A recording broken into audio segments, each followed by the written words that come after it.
Hi, this is Kathy from Gadgets Top 321, and in today's video, I'm going to be testing out a couple replacement nibs that I purchased for my Faber-Castell Ambition. And I'll be testing out a medium and a broad nib. These are stainless steel nibs, and what's interesting about this is it's not just a replacement nib unit, it's the entire section of the Ambition. This Ambition originally came with an extra fine nib.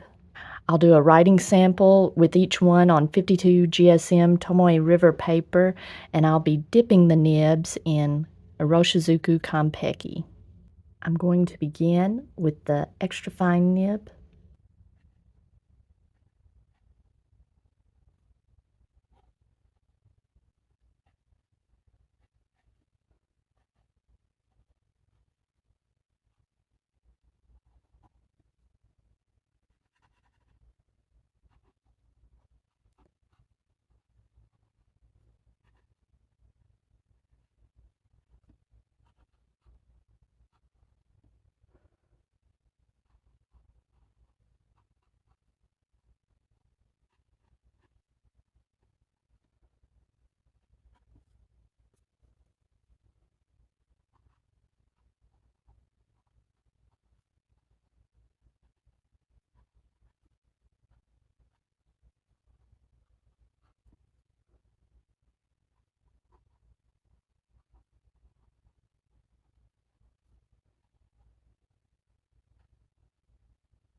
The grids on this paper, if I remember correctly, are about 3.7 millimeters, so they're very small grids. So the first bit of writing, I'm going ahead and taking up 2 grids, and then for the rest of it, just using 1 grid. So you can kind of have a reference for how this line width might look on whatever size ruling you happen to be using. I've always been very fond of this Faber-Castell extra fine nib. It's nice and wet and feels nice and actually extra fine. I know some Western extra fine nibs aren't very fine. I'm thinking of my Lamy extra fine, but I like the Lamy extra fine also. But this is more of I would call it a true extra fine. I'm able to write in these really tight grids and it still looks nice. It doesn't look too cramped. The reverse writing was very dry, just a little bit scratchy in the left direction, the left stroke, but I wouldn't call this worth smoothing out because it's just so dry and so very fine. I don't really have any need for that fine of a line. Now for the next nib, the medium nib, I'm just going to take out the entire section. And since I'm dipping the nib, I don't need a converter. I'm just going to thread the nib in. And so this is the medium stainless steel nib.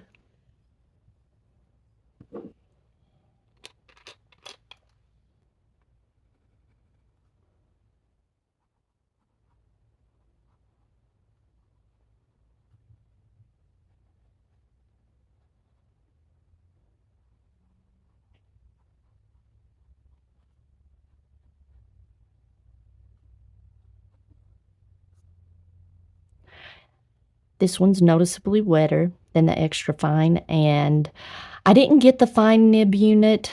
Maybe I should have. This is quite a big jump from the extra fine to the medium.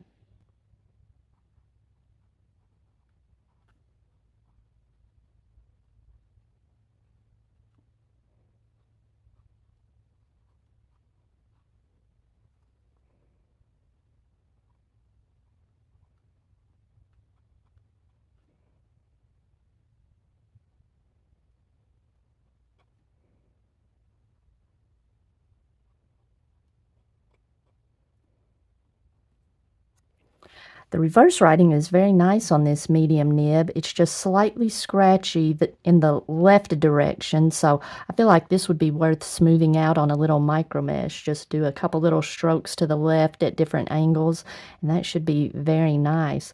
I'm kind of surprised by how wide this medium nib is, and I don't know. I don't think it's just wetter because it's been dip tested, because I've done quite a bit of writing here, so I'm curious to see how this compares to the medium nib.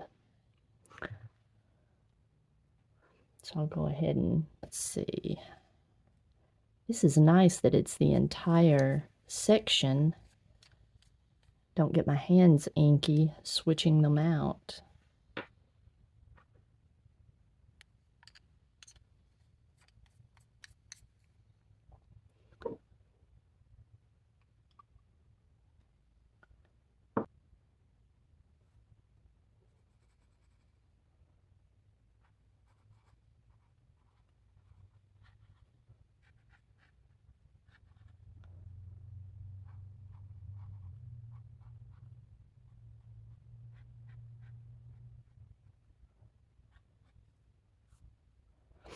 I think it's slightly wetter. I'm getting slightly more ink, so maybe there is enough of a difference here.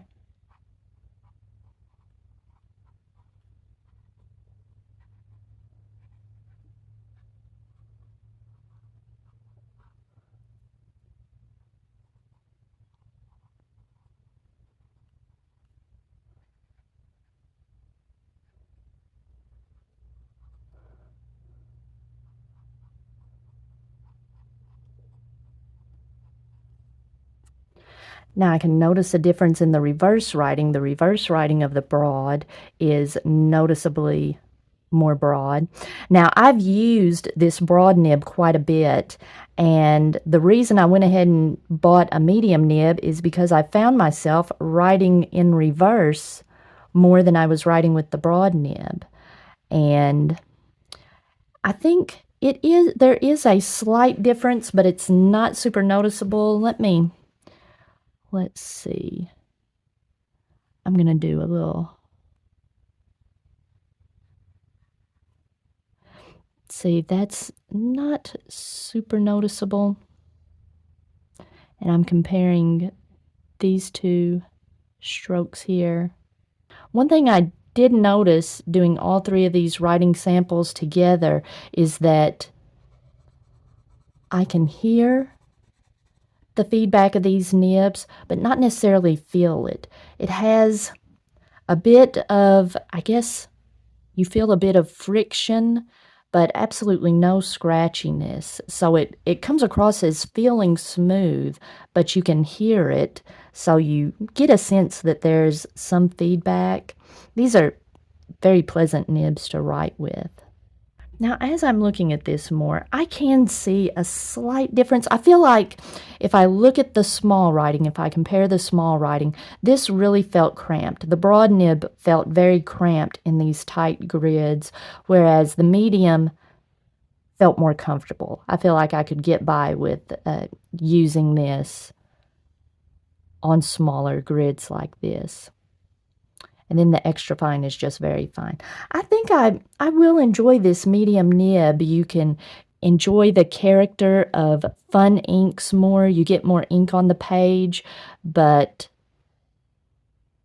the line is still small enough that you can use it comfortably in tight spaces like this. I think I'm going to enjoy this medium nib. I feel like maybe that is the sweet spot. Okay, after I signed off, I did a couple more writing samples. I wanted to see those line widths right beside each other.